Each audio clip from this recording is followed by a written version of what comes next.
Au début des années 50, le gouvernement fédéral décide d'investir dans les universités et il y a à ça, disons, tout un contexte qu'il faut ajouter.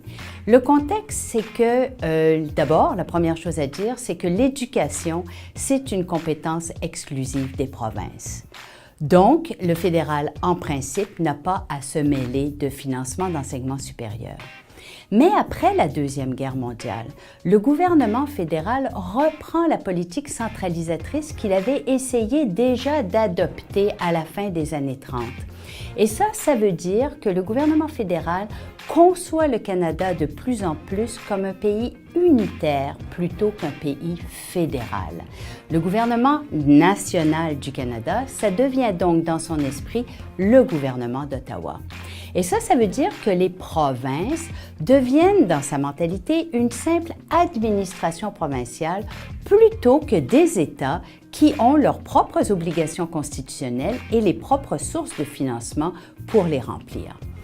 Donc, après la Deuxième Guerre, le gouvernement fédéral se dote d'une politique économique, d'une politique sociale, d'une politique culturelle aussi. Et dans cette politique culturelle vient l'enseignement supérieur. Il décide de financer les universités au prorata de la population de chaque province et chaque université au prorata du nombre des inscrits. Les provinces anglophones acceptent assez bien cet apport d'argent, en fin de compte, dans le financement universitaire. Et en 1952, le gouvernement Duplessis l'accepte aussi, la première année d'une manière temporaire. Mais dès 1953, il ordonne aux universités québécoises de refuser l'argent fédéral sous peine de voir leur financement provincial amputé. Alors on peut se demander pourquoi Duplessis fait ça. Duplessis fait ça parce qu'il a une très claire conscience et une très claire connaissance de ce que dit la Constitution. L'éducation est une compétence provinciale. L'éducation, l'enseignement supérieur, c'est essentiel pour le développement de la nation canadienne-française.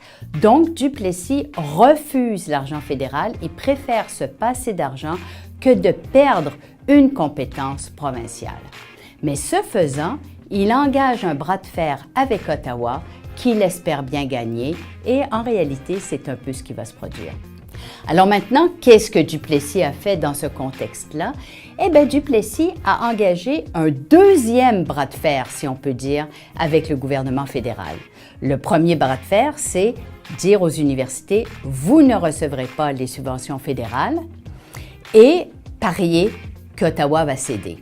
Le deuxième bras de fer, c'est 1954, le Québec, Duplessis, crée un impôt provincial sur le revenu pour les Québécois. Il y avait une commission qui s'appelle la Commission Tremblay qui s'était promenée à l'intérieur du Québec, qui avait vu que les Québécois étaient de plus en plus nationalistes et qu'ils allaient être prêts à accepter un impôt provincial sur le revenu. Ce que fait Duplessis. Et là, dans le fond, la mobilisation citoyenne a fait en sorte que le gouvernement fédéral a dû céder. Le gouvernement fédéral a dû retraiter, si on peut dire, cesser d'imposer, faire une double imposition aux Québécois. Et encore aujourd'hui, c'est la raison pour laquelle, premièrement, nous remplissons 2 rapports d'impôt à chaque printemps. Et c'est la raison pour laquelle, dans le formulaire d'impôt fédéral, il y a une ligne, vous regarderez la prochaine fois, abattement pour le Québec. Ça, c'est le fait que, dans le fond, depuis 1954, le gouvernement fédéral perçoit moins d'impôts au Québec que ce qu'il perçoit dans les autres provinces parce que le Québec perçoit son propre impôt provincial. Pendant ce temps, le gouvernement fédéral continuait, lui, à financer les universités dans les provinces anglophones. Et le Québec se trouvait à être pénalisé, si on peut dire. L'argent ne se rendait pas aux universités, les universités avaient reçu l'ordre de le refuser. Le Québec, on vient de le dire, était de plus en plus nationaliste. Cette situation faisait très mal paraître le gouvernement fédéral et la décision a été prise, je ne sais pas si c'est directement sous Saint-Laurent ou sous Diefenbaker, la décision a été prise de placer l'argent qui revenait aux universités québécoises dans un fonds en fiducie. Et ce fonds-là a été débloqué après la mort de Duplessis. Donc finalement, Duplessis a gagné son pari. C'est-à-dire que les universités ont eu l'argent, mais en même temps, il a gagné son deuxième pari, c'était de préserver une certaine capacité fiscale pour le gouvernement du Québec.